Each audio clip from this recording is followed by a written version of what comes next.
homie, checking in Wildlyfe Beezy, and I have none other than yours truly, Miss MK XYZ. How are you? Yeah. What's up? What's up? What's up? Well, man, I appreciate you taking your time to check in with us. Now, I've been doing my research, doing a little bit of homework, and I heard that you're from Duval. Duval. Yes, sir. Yes, Jacksonville, sir. Florida. Yeah. So, tell me how life was growing up in Jacksonville. Like, how was it coming out of Florida? Man, I feel like Florida has progressively gotten just a little, they get a little bit ratchet. Each year they get more and more ratchet. But that's why I love Florida. That's why I'm a true Floridian by nature, because we crazy. But no, growing up, it was dope because I feel like music in Florida and like dancing in Florida, since I'm a dancer, I'm a singer, and I've been singing, dancing since I've been 3 years old. It's just always been around me. It's a lot of different cultures. I feel like Jacksonville is like what I think maybe the San Diego of the East Coast, from what I've been told. Like it's like a because you don't see, like, I've lived in now I'm in Atlanta now. And I moved from North Carolina, and you don't see no like Filipinos, no nothing, any of that. And I swear it's only in Jacksonville or Miami. But I feel like it's just a melting pot of cultures, melting pot of music. And of course, that's where my parents had met. And it birthed me. So yes, Duval the greatest. You hit the nail on the head, because I do go to Florida quite a lot. We're in Savannah, actually. Savannah's about an hour and a half away from Jax. So we actually go down there a lot. But Florida is its own world. It does have its just own identity, if you will. And so it's so different seeing you come out of Florida with the way that you sound, number one, because you don't sound like your typical Florida artist. Like a lot of them, really? You're Jack Boys, you're the Youngin' Aces. Like, you don't really have that. They just have this. It's a different dialect to them. And it's a Broward County dialect. That's what that. yeah. It's you just feel me? Like they talk about like that. You know what I'm saying? Yeah, that's right. Yeah, just like that. Yeah. So, like, coming out of Florida, who are your influences in the game as far as wanting to do music? Like, did you look up to maybe Trick coming up, or Trina, or? Man, I feel like I listen to everything. Really R&B though. My mom especially played a lot of R&B, and my grandmother played a lot of Motown. So a lot of that like kind of shaped the way I sing and the way that I sound, and like the kind of music that I listen to. Primarily R&B. Oh my gosh, I'm getting blown up on this. I'm like, y'all wait for me to get on here to blow me up. What? But yeah, so a lot, crazy enough, it would be a lot of Toni Braxton, a lot of Sade, a lot of Anita. But of course, my favorites are all the performers. So Prince, MJ, Beyonce, Sierra, like all the greatest performers. Like I study them hardcore, because I'm like, when I want to create a space above this, how can we push the limit? Like, for my time, for my generation, it's like super, super important to me, because I want to create that performative space like past that point.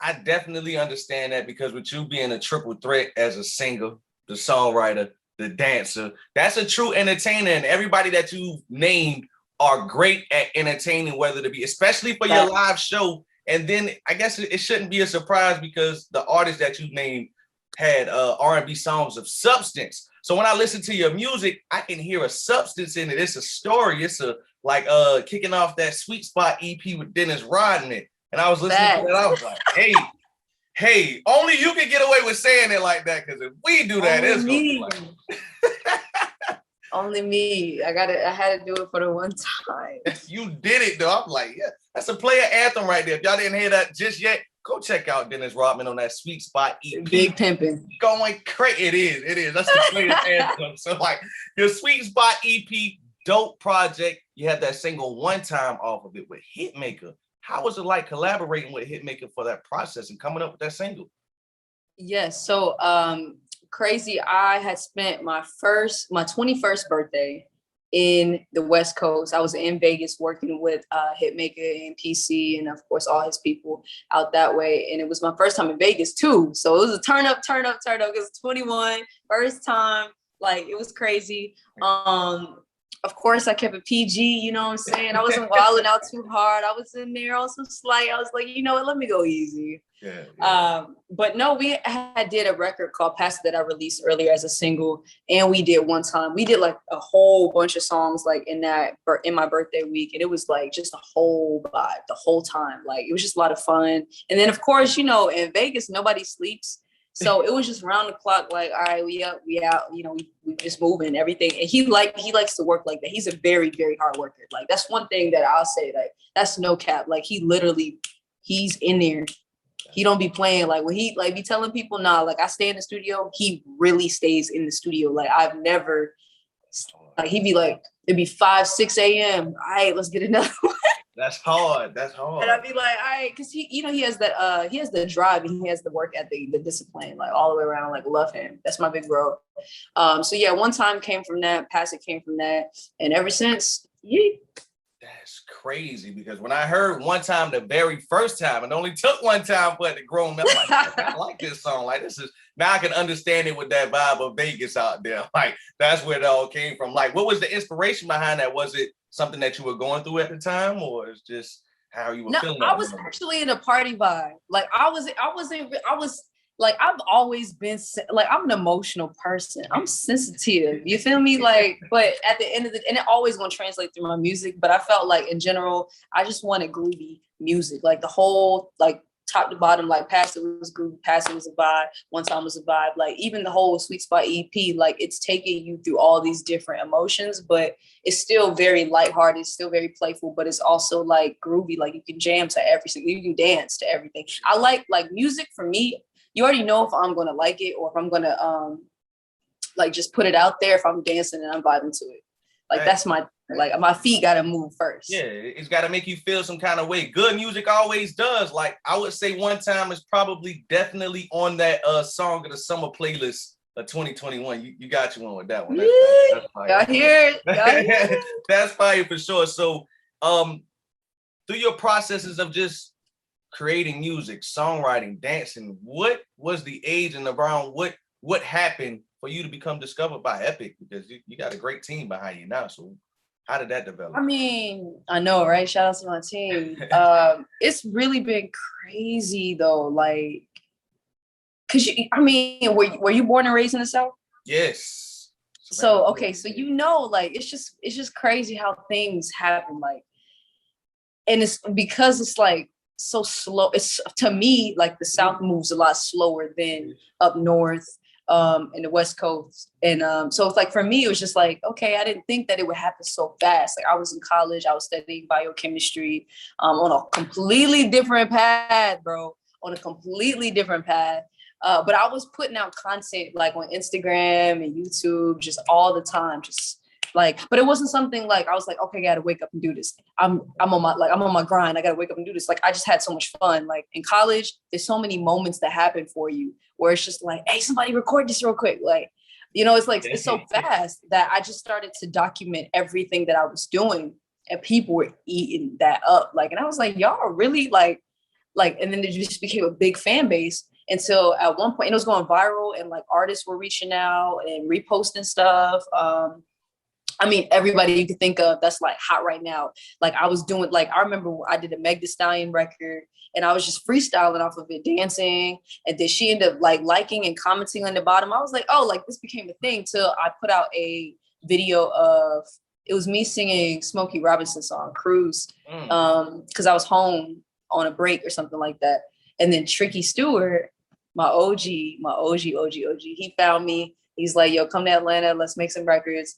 And literally best risk I've ever taken was just stepping out on faith and just going for it all the way. And then he introduced me to Sylvia and Zeke, who's my A&R over at Epic. Because I was wondering that with being from Jacksonville, like I literally just made a status earlier talking about how we're just, you know, being in certain southern towns, it's a lot of talent with less resources. So you got out of it.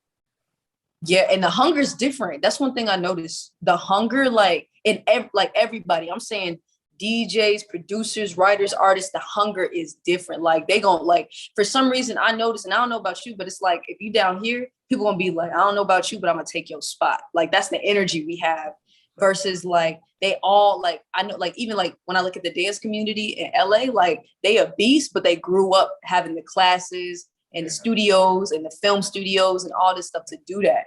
Yeah, facts. So the hunger is different. Down here, yeah, we're fighting for that number one spot because we don't get the exposure. So we gotta fight for that spotlight when we get it. You know, that's hard though. Like to come up from college and your college like just helping you create a fan base. It doesn't get any more organic than that. That's wild. Very. So like throughout your whole musical career, were you always named MK XYZ? And then how did the name come about? You know, I have to ask that. Yeah, so especially when I went to college, well, when I left college and I was like, okay, like this was like school was such a chapter for me. Like leaving high school, going to college was such a big chapter because I had like there's a lot of growth. There's a lot of things that happen. You know, that's early adult. Like you step out, you learning how to take care of yourself. You gotta get yourself to and from. Like that's my Real first world. time. But yeah. Even though you're in school, you still gotta eat. You still gotta do all these things. But whenever I met Tricky and I knew that my journey for real was starting, the thing that I love to do the most was starting, I was like, I want this to be the most meaningful journey ever. I want to remember everything. And I want it to be intentional for everybody who's listening to me, who sees me, who meets me, whatever. I want you to feel what I feel. You know what I'm saying? So MK, of course, my name is Michaela, but I prefer to be called MK. And then the XYZ, which is the unknown variable, which is the parts of myself that I can't define. That's what it represents. So like every experience, not being boxed in, not being labeled, just being one of one. You see what I'm saying? Like being one of one. Because I feel like it don't matter if you male, female, whatever you identify as. I feel like we all have that moment where it's like, I'm not like you though. And I'm not like you. And no, you can't label me as just this or that. Like I do everything. Like I am everything that I say I am. You can't tell me anything. You the XYZ. There's XYZ in you. So it's all it's a family. It's a family. That's really deep. Like going throughout this whole quarantine period with COVID-19, did you find any new variables in yourself? Did you discover any new talents? Any new? Like, you stupid. No. You are stupid. No. It's literally right now. I think that I'm building out the XYZ future. Quarantine was hard. I lost two close family members of mine in the last couple of months. And I'm just like, you know what though? Like, I just know that there's something greater with the kind of spirit that I have. I just know that something's greater. And I'm just really just putting in the work. And on like during the whole quarantine too, at some point I was just like on virtual tour. Like I was just doing live shows like every week. I feel like I had a live show.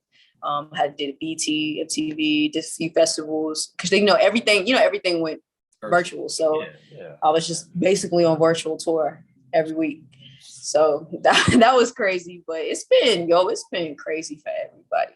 And now it's like they done push go. So every festival, they just open their tickets. That's crazy, right? Like everybody's like looking for people like, oh, like everybody's like rushing. They're like, oh, I need this. So just, I even got a show in Charlotte on the 10th. So. Wow. So you've been very much active during the pandemic, which is a great thing, of course. My condolences for your losses, but I do understand sometimes, it's blessings on the other side of hardships and tragedies. So you got some big blessings on the way too. So that's huge. Now, with you being so new in the game, do you have any artists that are on your list that you would like to collaborate with eventually in your career? Like some that you just, man, I would love to work with.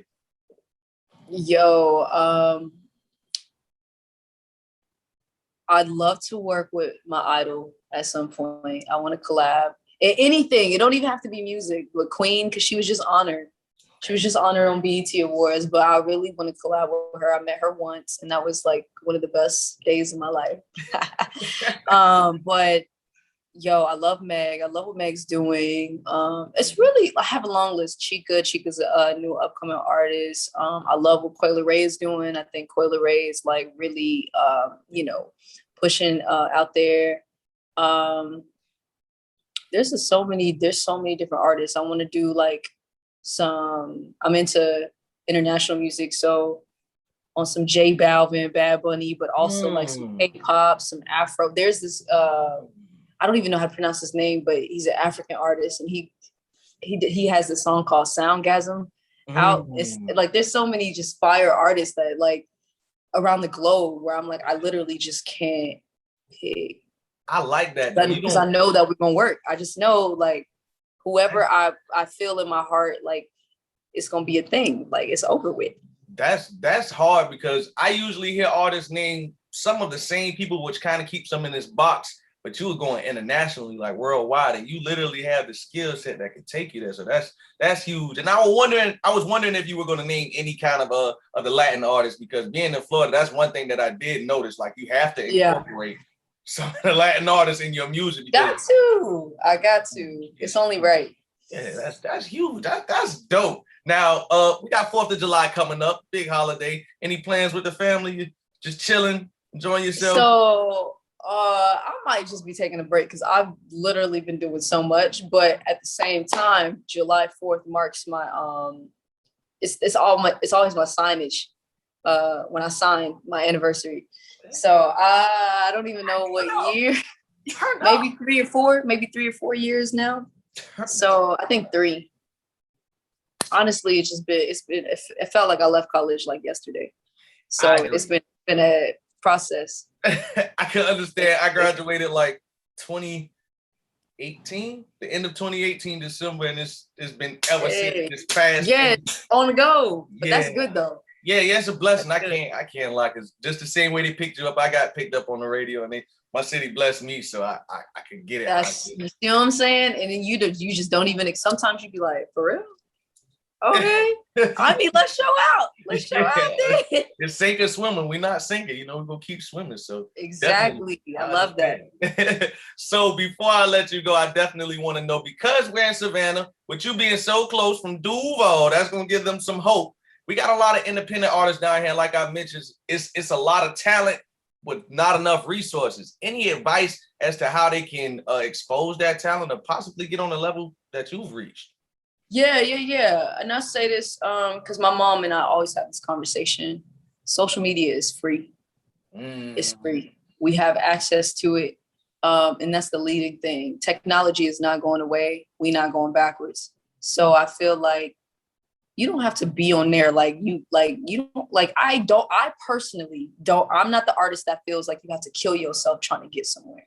I feel like you should enjoy it. You should be like, if I'm not getting sleep, you know what I'm saying? How people be like, I can't sleep because I want it so bad. Like I get the idea of that expression, but then you got to make sure you still good though. You got to make sure you able to do the things that you getting ready to do. Yeah. But I feel like overall though, social media is one of the things, if not the biggest thing, that's going to at least expose you. Then it's your job, whatever your personality, whatever your brand is, whatever your thing is, to convert them into a fan, which is not easy. Like I'm still doing it. Everybody still constantly needs to make more fans, because that is like somebody just, what's his name?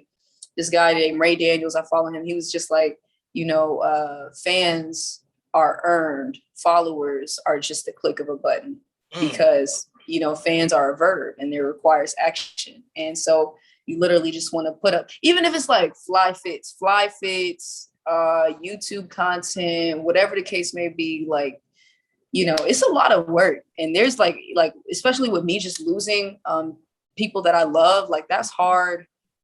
Sometimes you literally don't have it in you. Like you don't have it in you, and you got sometimes you got to fight through it. But as long as you putting stuff up there and being consistent, that's all that matters. Quality too. Don't just put up anything.